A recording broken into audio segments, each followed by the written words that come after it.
Thank you, Kutch, for inviting me for this panel discussion. I think the slide before me, which Professor said is put upon in terms of transparency, accountability, and consumer education. These are golden words that we have learned over the period of years, in fact. If this is applicable on a service like broadband, which has been called a necessity by many today, and if this is somehow made available in a simple language to all consumers as a packaged commodity does, it is again a milestone achieved as far as this industry is concerned, this necessity is concerned. That today we are all dependent on broadband is a known factor. Whether it's urban, semi-urban, semi-rural, rural, I think everybody is today depending on either apps or direct connectivity. As Mr. Sharma in the morning said, in fact, that there is a huge difference between wireline and wireless. Technically, as a consumer organization also, we know that there is a huge difference and we have to move towards wireline actually, gradually and slowly, to improve upon the services, and I'm not going into technical details. So that is an aspect of servicing the consumer. The other aspect that is important for a consumer to understand and know is basically what is it that he or she is buying. Now, the TRA regulation mandates a basket full of products to be produced before the consumers, and very obviously that is related to right of choice, a very important right. But very often the wordings are tending to be something more confusing rather than and self-defeating rather than helping consumers. So while making a pitch for nutrition label for broadband services, one has to be very, very clear about the approach, about the utility, and about the transparency. Three factors that go hand to hand in terms of developing a concept which is brand new. I think few countries have experimented it.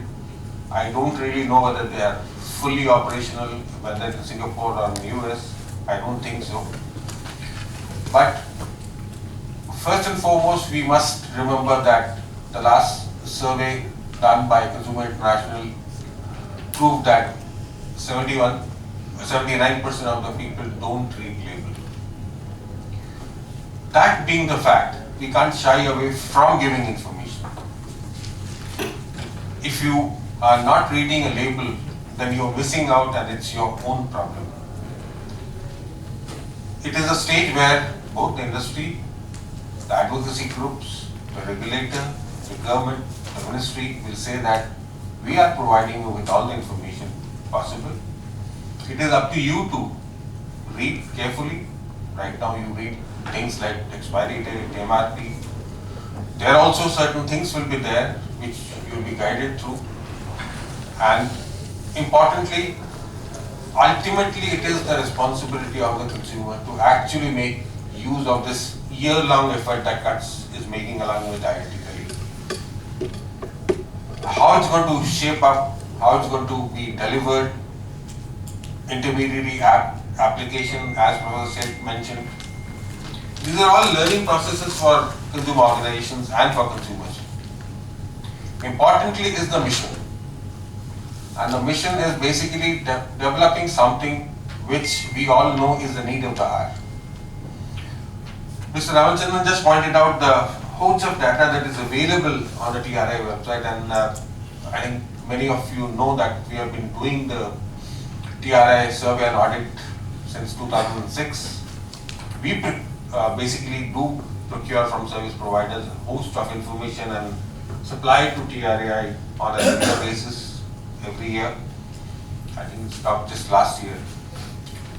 So there is a host of information, as Professor said is available.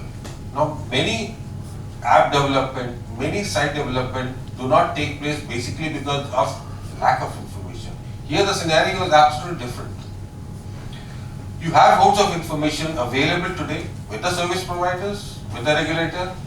How to use it is a critical question that needs to be raised. More importantly, we should recognize the fact that the consumer has to read it swiftly and very, very intelligently. Because, as I said, the basket that is given has got some element, and pardon me, the industry people for saying that, some element of misleading information. It's misleading basically because it is confusing. A word can be interpreted in many ways. It has been interpreted to suit the seller rather than the buyer in this particular case. And therefore, Mr. Sharma was giving the example of digital televisions, in fact. We are having a host of problems as a committee member there. I mean, digitalization has taken place. You are all connected through the right connections if you look at the sourcing. But a host of issues, there is information available in terms of label information also. Not this kind of label information that we are all dreaming of, but information provided by the service providers. But it's so misleading that you end up buying a bouquet which is actually not having 80% of the packages that you want, or actually having 80% purchases of the packages that you don't want. So this is the case study for us, and anybody doing a study on labeling should actually look at the digital television case. It's the right case, and we are still fighting it out because we thought it's a damn good case for consumers. They're going to get a damn good deal out of this. The TSPs are going to be ruled out. This local cable operator will not have his dadagiri. It's all boiled down to the same thing again in a different packaged commodity. You end up paying more. So, cutting it short, our consumer expectation is basically again coming down to the transparency level, where the label system should be actually telling the consumer in simple words what exactly is the product all about.